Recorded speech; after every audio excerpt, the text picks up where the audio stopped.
నమస్కారాలు.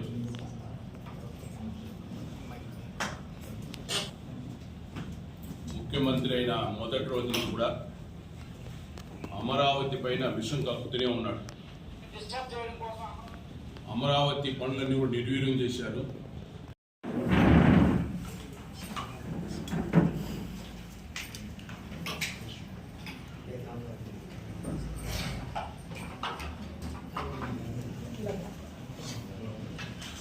ఇప్పుడు కూర్చొని ఏం మాట్లాడుతున్నాం అంటే, మన ఇండియా కూటమి గెలిచిన తర్వాత మన నాయకుడు ముఖ్యమంత్రి లోకేష్ అన్న, పవన్ కళ్యాణ్ గారు కష్టపడి ఎలాగైనా ఒక బ్రహ్మాండమైన మన క్యాపిటల్ సిటీ రాజధాని నిర్మించాలని చెప్పేసి మనందరూ కూడా మన కళలు నిజమవ్వాలని చెప్పి మనం ఒక పక్క పోరాడుతూ ఉంటే, రైతుల దగ్గర మాట్లాడి ఇవన్నీ కూడా తీసుకొచ్చి ఈరోజు అమరావతి 55,000 కోట్లలో శరవేగంతో పనులు జరుగుతూ ఉంటే, ఒక పనికి మాలిన మెంటల్, ఒక పనికి మాలిన నీచుడు కృష్ణంరాజు అనే అతను, కొమ్మినేని శ్రీనివాసరావు అనే అతను, ఇద్దరు పనికి మాలిన మెంటల్ నాయకులు ఏం మాట్లాడుతున్నారంటే, అమరావతి దేశ రాజధాని అంటారు. నేను వాటికి సూటిగా అడుగుతున్నాను, మీకు చెల్లెలు లేదా, మీకు అమ్మలు లేరా అంటే నువ్వు ఇండైరెక్ట్గా ఎవరిని కించపరుస్తున్నావు అంటే, ఆడుండే అమరావతిలో ఉండే బీసీలు, అమరావతిలో ఉండే ఎస్సీలు, మెజారిటీగా అక్కడ ఎవరున్నారంటే బీసీలు, ఎస్సీలు ఉన్నారు. సుమారుగా 40+ వీళ్ళే ఉన్నారు. అంటే మీకు ఎస్సీలు అంటే అంత చులకన నాకు అర్థం కాదు, బీసీలు అంటే అంత చులకన మీకు అంటే మీకు ఎంత గర్వం, మీకు ఎంత కొవ్వు నాకు అర్థం కాదు. ఇలాంటి వాళ్ళని ఇమ్మీడియట్గా బట్టలోడ తీసి అరెస్ట్ చేసి వాళ్ళకి బుద్ధి చెప్పాలని చెప్పేసి నేను ప్రభుత్వ యంత్రాంగాన్ని, అదేవిధంగా పోలీస్ యంత్రాంగాన్ని సీరియస్గా నేను రిక్వెస్ట్ చేస్తున్నాను. ఎందుకంటే ఇది ప్రతి ఒక్క ఆంధ్రుడి మనోభావాన్ని దెబ్బతింటుంది, ప్రతి ఒక్క మహిళ మనోభావాన్ని దెబ్బతింటుంది. మనం మహిళలను ఒక దేవతగా పూజించే రాష్ట్రం మనది, మన దేశం మనది, మహిళలను గౌరవించే దేశం ఇది.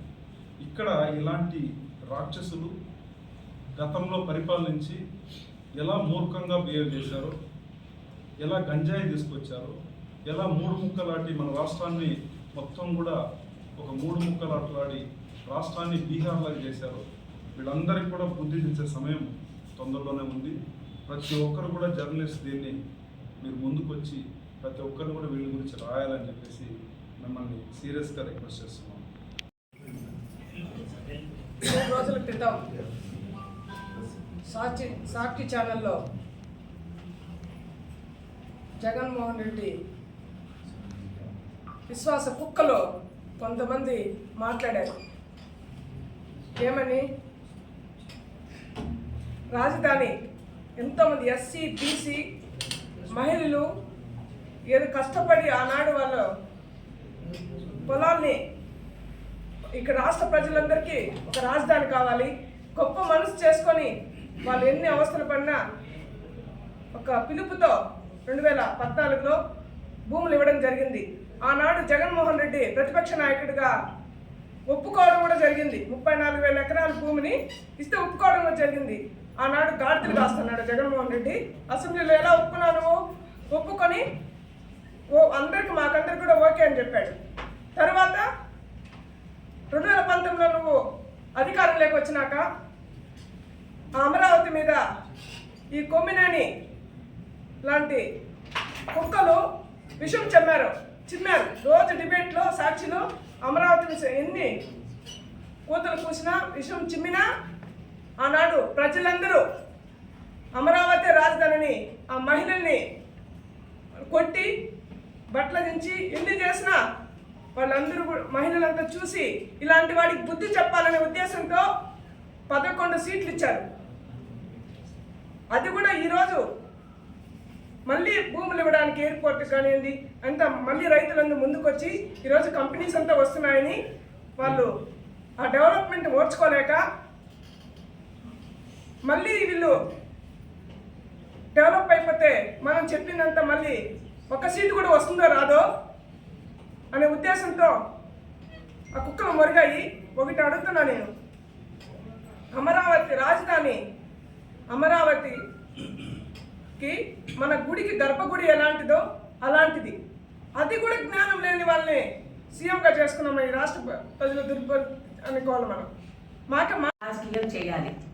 ఆంధ్రప్రదేశ్, ఈ ఆంధ్రప్రదేశ్ అనేది గొప్ప దేశం. ఆంధ్రప్రదేశ్ ఇది నిజంగానే చంద్రబాబు నాయుడు గారు చెప్పినట్లు ఆంధ్రప్రదేశ్ అనేది దేవతల రాజ్యం.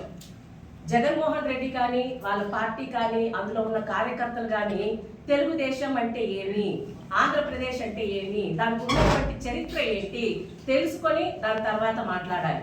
నిజంగానే ఆంధ్రప్రదేశ్ ఇది నిజంగానే దేవతల రాజ్యం. ఎందుకు చెప్తున్నాము అంటే చరిత్ర ఆనవాళ్ళు చెప్తోందండి. ఆంధ్రప్రదేశ్ అమరావతి అనే దానికి చాలా పేర్లున్నాయి. ఈ అమరావతిని వజ్రాల దేశం అంటారు, దీపాల దేశం అంటారు. ముఖ్యంగా నాగదేవతలు పరిపాలించినటువంటి రాజ్యం ఈ అమరావతి. అంత గొప్ప రాజ్యము అమరావతి. అందుకే చంద్రబాబు నాయుడు గారు ఘంటాపదంగా ఆంధ్రప్రదేశ్ అమరావతి అనేది దేవతల రాజ్యం అని చెప్తారు. నిజంగా మనకు తెలుసు, భారతదేశానికి విలువైనటువంటి వజ్రం కోహినూరు వజ్రం ఇది ఇప్పుడు బ్రిటిష్ పరిపాలనలో ఉంది. ఆ కోహినూరు వజ్రం దొరికినటువంటి ప్రాంతం, అపురూపమైన ప్రదేశం అమరావతి అని ఘంటాపదంగా చెప్తున్నారు. అంత గొప్ప రాజ్యము అమరావతి. నాగదేవతలు నడయాడినటువంటి దేశం అమరావతి. అందుకే ఇది దేవతల రాజధాని. అంత గొప్ప దేవతలు నడయాడినటువంటి అమరావతిని కొంతమంది పనిగట్టుకొని వెధవలు, ఆ పదం నాకు చెప్పడానికి కూడా రావలేదండి, వేశ్యల రాజధాని అంటున్నారు.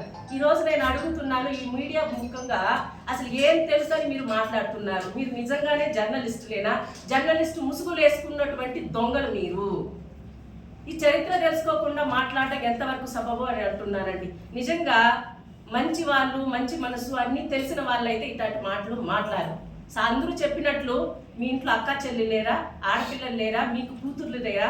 ఒక మాట అలా అనేటప్పుడు ఎలా మనసు వస్తుంది అలా మాట్లాడటానికి? మీరు వేశ్యలు అంటున్నారంటే మీ ఇంట్లో ఉన్న మీ భార్యను అంటున్నట్లే, మీ పిల్లల్ని అంటున్నట్లే, మీ అక్క చెల్లెల్ని అంటున్నట్లే, అందరినీ అంటున్నట్లే. కాబట్టి ఈ సభాముఖంగా చెప్తున్నాను, మీరు ఏదైతే చెప్పారో మీరు ఆ మాటను వెనక్కి తీసుకోవాలి. ప్రతి మహిళకు క్షమాపణ చెప్పాలని నేను ఈ సభాముఖంగా కోరుకుంటున్నాను. జై తెలుగు.